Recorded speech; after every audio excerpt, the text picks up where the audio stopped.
Hi, good evening everyone. ఇంతకుముందు పెడుతుంటే voice సరిగ్గా రావటం లేదని చెప్పేసి డిలీట్ చేయడం జరిగింది. సో చాలా రోజుల తర్వాత మేము ముందరకు వచ్చిన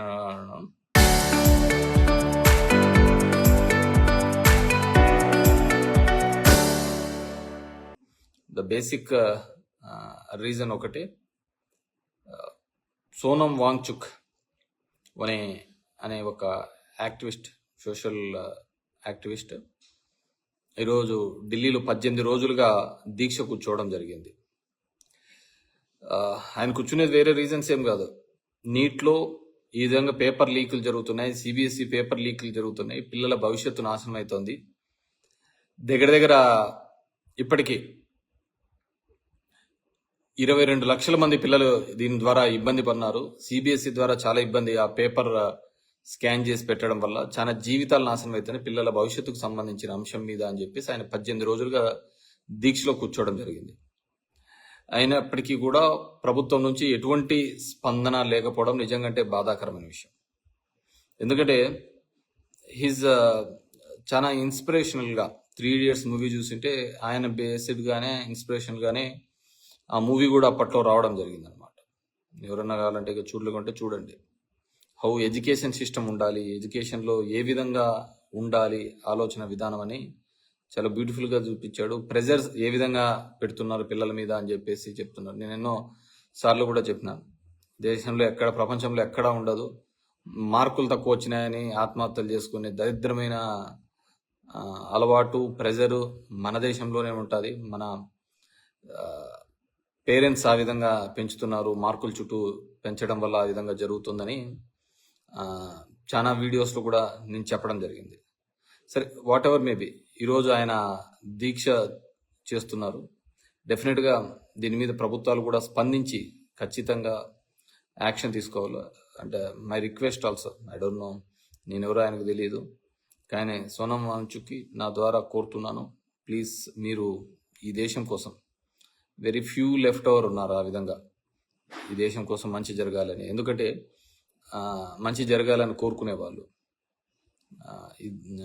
తన లైఫ్ కూడా సాక్రిఫైస్ చేసేవాళ్ళు. ఈ విషయమే కాదు, చాలా విషయాల్లో ఆయన ఎన్విరాన్మెంటల్ గురించి కానీ దీని గురించి ఫైట్ చేసిన ఒక నాయకుడు, లీడర్ అతను అనమాట. పార్టీలతో సంబంధం లేదు, ఏ దానికి లేదు. సో మేబీ కాక్రోచ్ పార్టీ పెట్టాడు, అలాంటి కాక్రోచ్ పార్టీలో ఉన్నాడు అతని. అంటే కాక్రోచ్ పార్టీ బేషరతుగా చెప్పింది మేము రాజకీయాల్లో ఉండటం లేదు, రావటం లేదు అని చెప్పేసి. ఇంక అలాంటప్పుడు ఏముంది? ఇప్పుడు గతంలో ఇదే అన్నా హజారే దీక్ష చేసినప్పుడు లోక్పాల్ బిల్లు కోసము కేజ్రీవాల్, అదేవిధంగా కిరణ్ బేడి, వీళ్ళందరూ దాంట్లో కూర్చున్నారు. కిరణ్ బేడికి చూస్తే లెఫ్టినెంట్ గవర్నర్ పాండిచేరి ఇచ్చినారు, సీఎం క్యాండిడేట్గా ఢిల్లీకి బీజేపీ తరఫున పోటీ చేసింది. కేజ్రీవాల్ 2 సార్లు ముఖ్యమంత్రి కూడా అయినాడు, 2 సార్లు 3 సార్లు అయినాడు కేజ్రీవాల్ కూడా అయినాడు. కానీ ఇప్పుడు కాక్రోచ్ పార్టీ అవన్నీ ఏం చెప్పటంలే కదా. అదేవిధంగా సోనం వాంగ్చుక్ కూడా అదేం చెప్పటంలే కదా. నాకు కావాల్సింది కేవలం ఇక్కడ ఈ పిల్లలకు న్యాయం జరగాలి, ధర్మేంద్ర ప్రధాన్ అనే అతను అకౌంటబిలిటీ ఉండాలి, రిజైన్ చేయాలి అనేది ఆయన గట్టిగా అడుగుతున్న విషయం, కోరుకుంటున్న విషయం. సో ప్రతి ఒక్కరికి ఉండాలి అకౌంటబిలిటీ, లేకపోతే ఎట్లా పదవులు. ఇప్పుడు మన పక్క దేశాల్లో చూడండి, ఏదైనా కానీ చిన్నది ఇది జరిగితే కంప్లీట్గా అక్కడ ఉన్న మినిస్ట్రీస్, అది ఎవరు తప్ప వల్ల జరిగినా కానీ మంత్రులు రాజీనామాలు చేస్తున్నారు కదా. కానీ మన దరిద్రంలోనే, మన దేశంలోనే, మన రాష్ట్రంలోనే, మన చోటనే అలాంటివి జరగటం లేదు. సరే, అదేదో మీరు చేశారా ఇంకోరు చేశారా అనే దాని మీద నేను గట్టిగా మాట్లాడను, కానీ అది ఎవడు విజ్ఞతకు వాళ్ళకు ఉండాలి ఆ ఆలోచన. దానికి ఎవరికేం ఇది చెప్పేకేం లేదు. కానీ one thing I can tell, so Sonam వాంగ్చుక్కి అందరూ మద్దతుగా ఉన్నారు. మీలాంటి నాయకుడు దేశానికి అవసరం. సో మీరు లైఫ్ రిస్క్ చేస్తున్నారు, because it's 18th day. So government ఖచ్చితంగా ఇంటర్ఫీర్ కావాలి అని చెప్పేసి I request government also. So దీని మీద భేషజాలు పోకుండా చేయాలని చెప్పేసి కోరుకుంటున్నాను. ఎందుకంటే ప్రజల్లో ఉన్న చాలా అసంతృప్తి ఉంది కాబట్టి ఆ కాక్రోచ్ పార్టీ అనే దానిలోకి అంత మద్దతుగా తెలపడం జరిగింది. చాలా దానిలో కూడా చెప్పడం జరిగింది. దట్స్ ఆల్ ఇది.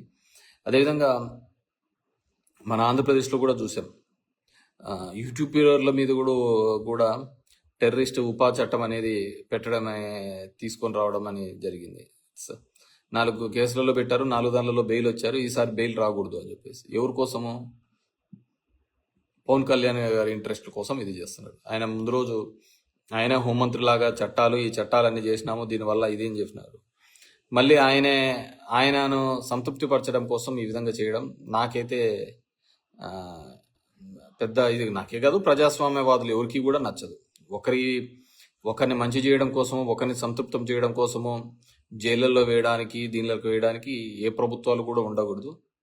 సో ఆంధ్రప్రదేశ్ ప్రభుత్వం కూడా హ్యాస్ టు లుక్ దాని గురించి ఆలోచించాలి. ఎందుకంటే ఇలా యూట్యూబర్ల మీద తీవ్రవాద శాఖలకు పెట్టే చట్టాలు పెట్టడం, దట్టు ఫస్ట్ ఆఫ్ ఈ విధంగా పెట్టడం ఆంధ్రప్రదేశ్లో ఇలాంటిది ఏదో హిడ్మాని ఆయన పొగిడినాడని చెప్పేసి. హిడ్మా పొగడం ఏముంటుంది? హిడ్మా గురించి చాలామంది పాటలే పన్నారు. మీరు చెప్పిన దాని ప్రకారం చూస్తే ఈరోజున్న అప్పట్లో ఈ చట్టం ఉందో లేదు కానీ, లేకుంటే ఈరోజు విజయశాంతిని, దాసనారాయణని, లేకుంటే వందే మాతరం శ్రీనివాసుని వీళ్ళందరినీ లోపల వేయాల్సి వస్తూ ఉంటుంది. మీరు చెప్పిన దాని ప్రకారము ఈ విధంగానే నక్సలైట్లే వద్దని చెప్పేసి లొంగిపోయినారు, వాళ్ళకి ఏదో ఉపాధి కల్పించే పరిస్థితి ఉన్నారు. సో మనం చూస్తే ఆ పాట పెట్టినారని ఇంకో దానిని ఏదో విధంగా ఇబ్బంది పెట్టాలనే ఒక ఆలోచన చేస్తున్నారు.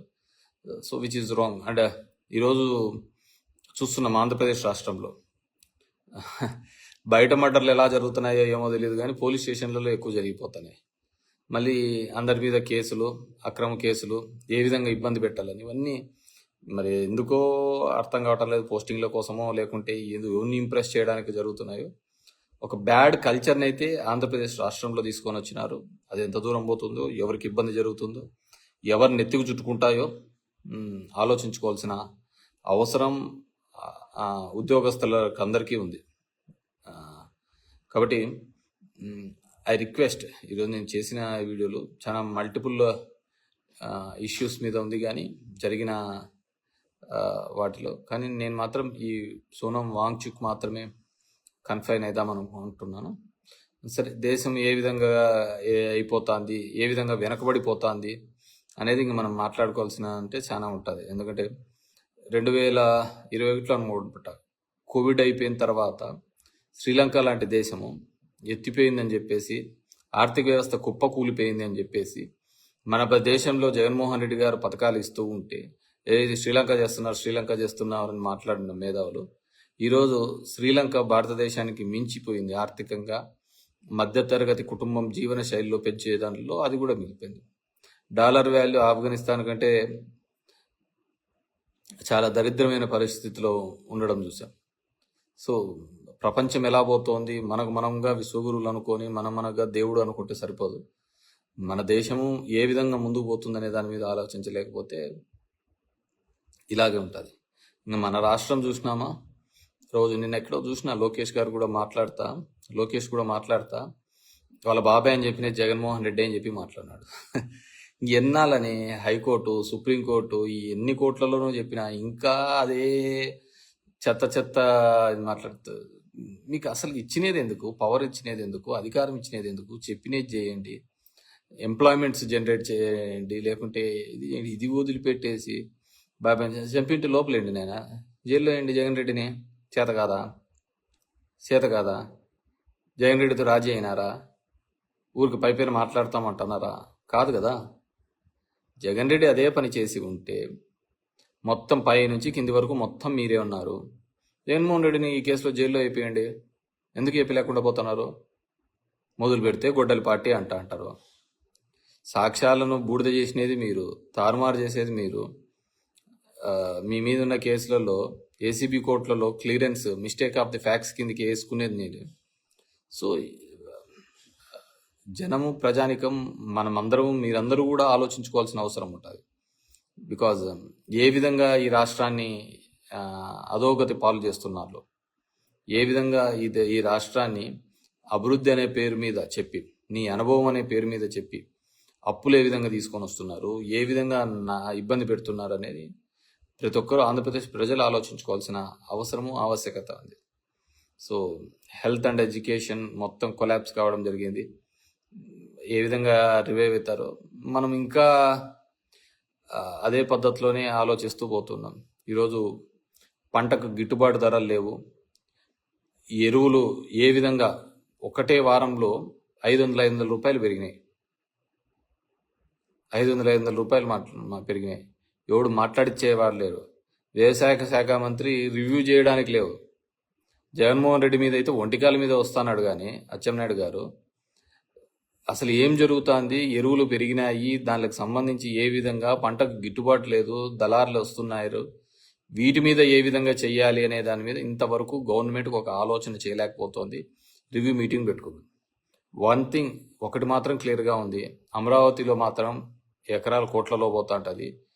ఆంధ్రప్రదేశ్లో ఎక్కడైనా పోయినా దాన్ని రూపాయికి 99 పైసలకే ఇస్తున్నారు. అంతకుమించి వేరేది ఏదే కానీ జరగటం లేదు. సరే, అమరావతికి సంబంధించి ఇంకో మిగతా విషయాలన్నీ తర్వాత మనం ఎప్పుడైనా మాట్లాడదాం. కానీ సో జనం మనం జరుగుతున్న దాని గురించి డిస్కస్ చేసుకోకపోతే జరిగినది చెప్పేది అన్నిటినీ కూడా యాక్సెప్టెన్స్ వచ్చే పరిస్థితి వస్తుంది. సో ఐ రిక్వెస్ట్ అందరూ కూడా వాంగ్చుక్ చేస్తున్న దీనికి మద్దతు తెలుపుదాం. ఆయన ఆరోగ్యంగా ఉండాలని కోరుతాం. ప్రభుత్వాలు కూడా ఆయనతో డిస్కస్ చేయాలని కోరుతాము.